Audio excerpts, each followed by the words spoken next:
Derrière ce portail qu'il vient de sculpter, Jérôme Durand nous invite dans le monde des crabes. Le motif envahit le métal et ces crustacés colonisent le jardin botanique.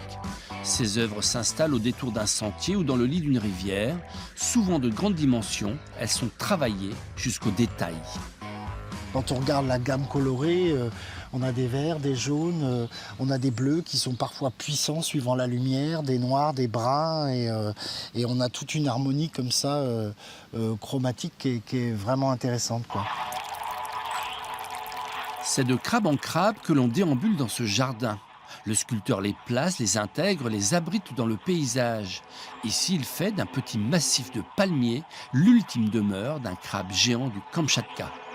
Là, il y a la façon dont c'est disposé, puis cette mini clairière au milieu fait comme une espèce de petit temple, et donc du coup, pour recevoir un gisant, c'était parfait. Un peu plus loin, sur les hauteurs, deux soldats de bonne taille, immobiles, étendards au vent, défendent le trône de leur seigneur et maître. On peut faire de la sculpture monumentale et pour autant pas se prendre pour le roi des crabes, quoi.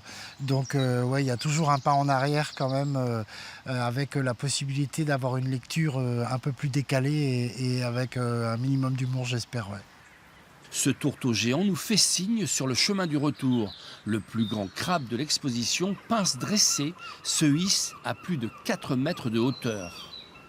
Ça me plairait beaucoup de pouvoir réaliser un projet encore plus monumental, mais là qui serait presque de l'ordre de l'habitation ou alors d'un endroit qui pourrait accueillir du public. En attendant que la statue d'un crabe de la liberté n'éclaire la rade de Brest, c'est le vallon du Stangalard qui en pince pour Jérôme Durand et ses crabes jusqu'au 13 novembre.